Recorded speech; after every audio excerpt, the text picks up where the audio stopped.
அனைவருக்கும் வணக்கம். இன்று நாம இந்த பதிவுல என்ன பார்க்க போறோம்னு பார்த்தீங்கன்னா, கோவிலுக்கு நிறைய பேர் போவாங்க. போன இடத்துல செருப்ப மிஸ் பண்ணிட்டு வந்துருவாங்க. அந்த செருப்பு திருடு போறது நல்லதா அல்லது கெட்டதா அப்படிங்கிறது தான் நாம இந்த பதிவுல பார்க்க போறோம். வாங்க நம்ம போய் இந்த பதிவுல செருப்பு திருடு போய்விட்டா நல்லதா கெட்டதா அப்படிங்கிறத பத்தி பார்க்கலாம். நாம் அணியும் காலணிகளை சரியான முறையில் பயன்படுத்தினால் செல்வம் பெருகும், தொழிலில் முன்னேற்றம் ஏற்படும், சனி தோஷத்தில் இருந்து விடுதலை கிடைக்கும் என்று சொல்லப்படுகிறது. இதை பற்றி விரிவாக இந்த பதிவில் காண்போம். நாம் செருப்பை கழட்டி விடும்போது ஜோடியாகவே விட வேண்டும். அவ்வாறு விடக்கூடிய பழக்கம் உங்களிடம் இருந்தால் உங்களின் மனமும் உடலும் தெளிவான நிலையில் இருப்பதாக சொல்லப்படுகிறது.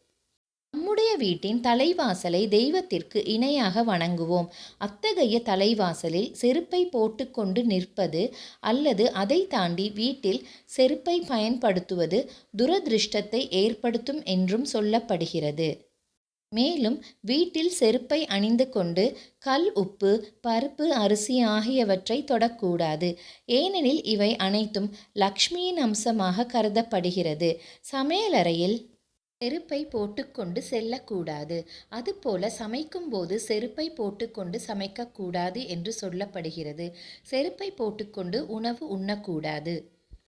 நவக்கிரகங்களில் சனீஸ்வர பகவான் மிகவும் சக்தி வாய்ந்தவராக கருதப்படுகிறார். அவரின் தாக்கம் இருக்கும் இடமாக கால் சொல்லப்படுகிறது.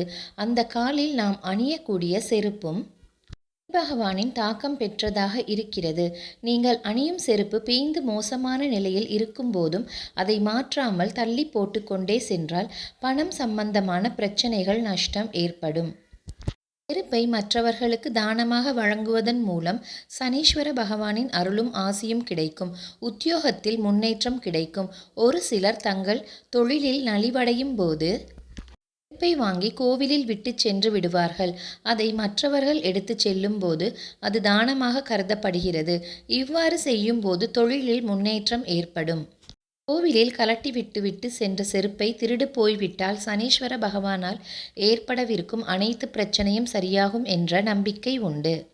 உங்களுடைய கெட்ட கர்மா, பாவங்கள் போனதாக அர்த்தம்.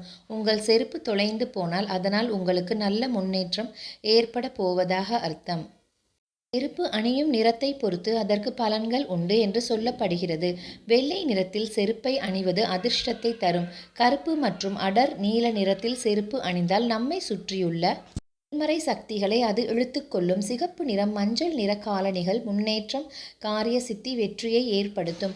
பச்சை மற்றும் காவி நிற காலணிகள் உற்சாகம் மற்றும் மகிழ்ச்சியை தரும் என்று சொல்லப்படுகிறது. கோவிலில் செருப்பு திருடு போய்விட்டால் நமக்கு இனி வாழ்க்கையில் நல்ல முன்னேற்றம் என்று நினைத்து கொண்டு வாழ்க்கையை தொடர்வோமாக. நன்றி, வணக்கம்.